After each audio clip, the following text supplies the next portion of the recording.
ओम त्र्यंबकं यजामहे सुगंधिं पुष्टिवर्धनम् उर्वारुकमिव बंधनान् मृत्योर्मुक्षीयमामृता। बोलिए देवाधिदेव महादेव की।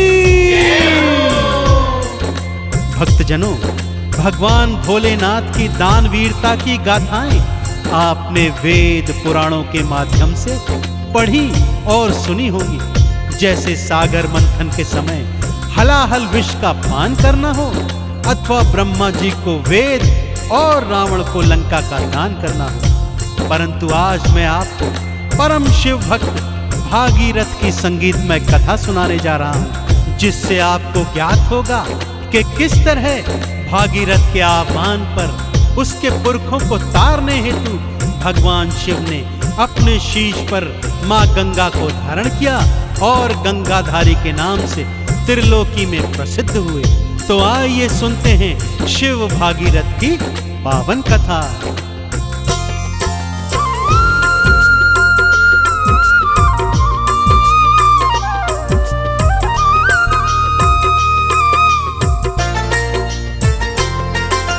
शिव शंकर की कथा सुनाओ, शिव शंकर की कथा सुनाओ, सुन लो लगा कर ध्यान। कैसे भागीरथ का शिव ने भक्तों किया कल्याण। बोलो ओम नमः शिवाय, बोलो ओम नमः शिवाय, ओम नमः शिवाय, बोलो ओम नमः शिवाय।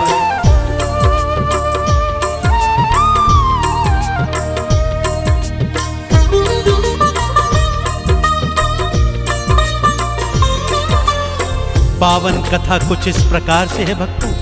पृथ्वी लोक पर सगर नामक महाप्रतापी राजा हुए, जिनके 60,000 पुत्र थे। एक बार गुरुओं के परामर्श पर उन्होंने अश्वमेध यज्ञ करवाने की सोची और यज्ञ का घोड़ा सृष्टि भ्रमण हेतु छोड़ दिया।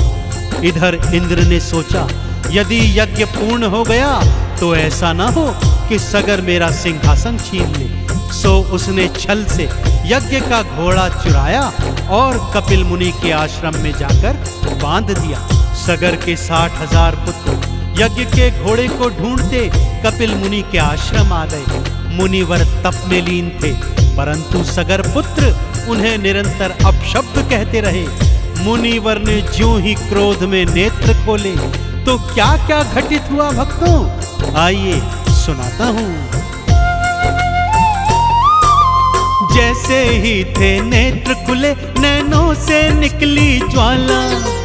उस ज्वाला ने सगर पुत्र को पल में भस्म कर डाला। सगर ने सारी बात सुनी तो आश्रम दौड़े आए। क्षमा करो मुनिदेव के चरणों ये अरदास लगाए। ये है इंद्र की करी कराई हो, ये है इंद्र की करी कराई, बात लीजिए जान। प्रेत बने हैं पुत्र मेरे, कर दीजिए कल्याण। बोलो ओम नमः शिवाय, बोलो ओम नमः शिवाय, ओम नमः शिवाय, बोलो ओम नमः शिवाय।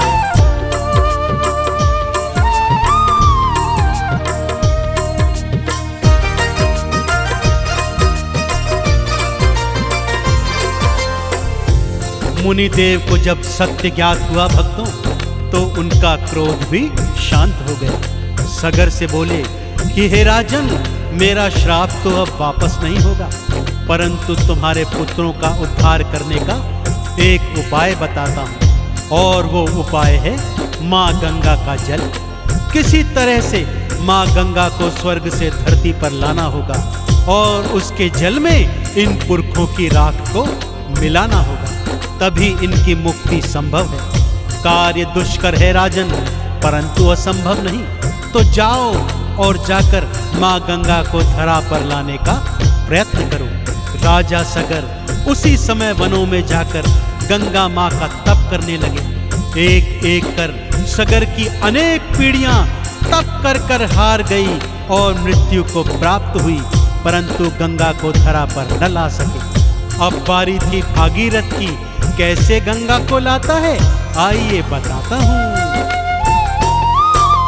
विष्णुपदी है गंगा मैया भागीरथ ने जाना, इसीलिए विष्णु के तप को भागीरथ ने ठाना। घोर तपस्या की विष्णु की हरि दर्शन दिखलाए, ब्रह्मा जी की करो तपस्या ये उपाय समझाए। गंगा है ब्रह्मा की पुत्री हो, गंगा है ब्रह्मा की पुत्री ब्रह्म कमंडल धाम, इसीलिए श्री ब्रह्मा जी ही कर सकते कल्याण। बोलो ओम नमः शिवाय, बोलो ओम नमः शिवाय। ओम नमः शिवाय, बोलो ओम नमः शिवाय।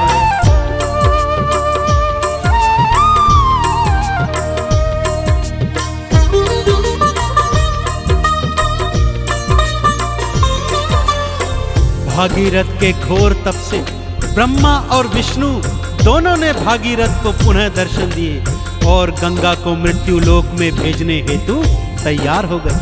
परंतु प्रश्न यह था कि मां गंगा का वेग इतना प्रबल था कि यदि सीधी धार पृथ्वी पर पड़ेगी तो पृथ्वी के 2 टुकड़े हो जाएंगे। गंगा मां का वेग कम करने का केवल और केवल एक उपाय है कि पृथ्वी पर जाने से पहले उसका भार कोई धारण कर ले। और हे भागीरथ, यह कार्य भगवान शिव के अतिरिक्त इस पूरी सृष्टि में और कोई नहीं कर सकता। भागीरथ ने साचे मन से शिव की अलख जगाई, दर्शन दे दो भोलेनाथ जी है दुहाई दुहाई। पुरखे मेरे प्रेत बने हैं मारे मारे फिरते, आप ही केवल उन सब का कल्याण प्रभु कर सकते। तुम हो दानी तुम वरदानी हो, तुम हो दानी तुम वरदानी कहते वेद पुराण। आप ही केवल कर सकते हैं पुरखों का कल्याण। बोलो ओम नमः शिवाय, बोलो ओम नमः शिवाय। ओम नमः शिवाय, बोलो ओम नमः शिवाय।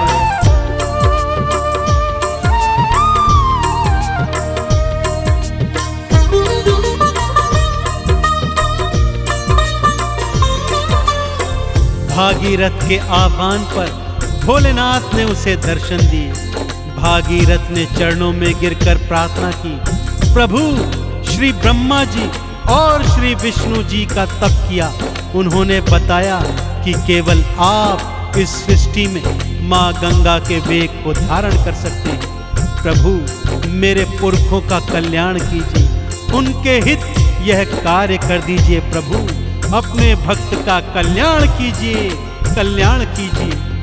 दया निधान शिव ने भागीरथ के आह्वान को स्वीकार किया भक्तों, और मां गंगा के वेग को अपने केशों में धारण करने हेतु तैयार हो गए। और इधर मां गंगा पूरे वेग से स्वर्ग से निकल पड़ी।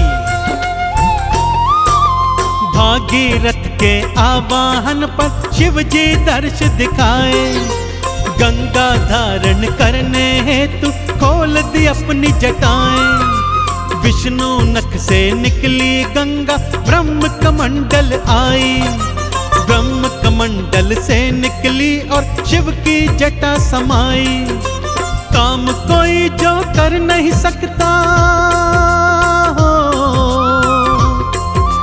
काम कोई जो कर नहीं सकता करते शिव भगवान।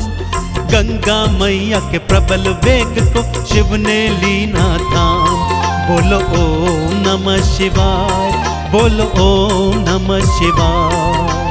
ओम नमः शिवाय, बोलो ओम नमः शिवाय।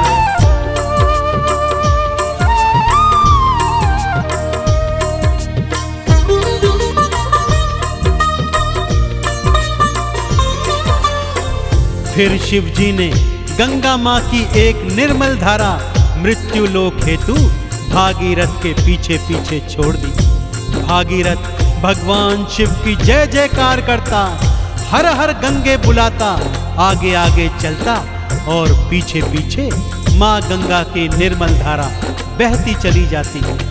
माँ गंगा ने धरती पर प्रवेश गोमुख से किया था भक्तों, और ऋषिकेश, हरिद्वार, प्रयागराज और काशी होती हुई बहती आई। और जैसे ही भागीरथ के पुरखों की राख माँ गंगा में समाई, सभी पुरखे प्रेत योनि से मुक्त हो गए। शिव भोले को जिसने ध्याया मुक्ति का फल पाया। शिव शंकर ने बाह पकड़ के भव से पार लगाया। जो भी शिवलिंग पर है जाते गंगा जल है चढ़ाते। शिव की कृपा पाते वो जो चंदन तिलक लगाते। है शिव भोले गंगाधारी हो, है शिव भोले गंगाधारी, देते अभय वरदान। जन्म जन्म तक करते रहो तुम शिव जी का गुणगान। बोलो ओम नमः शिवाय, बोलो ओम नमः शिवाय। ओम नमः शिवाय, बोलो ओम नमः शिवाय।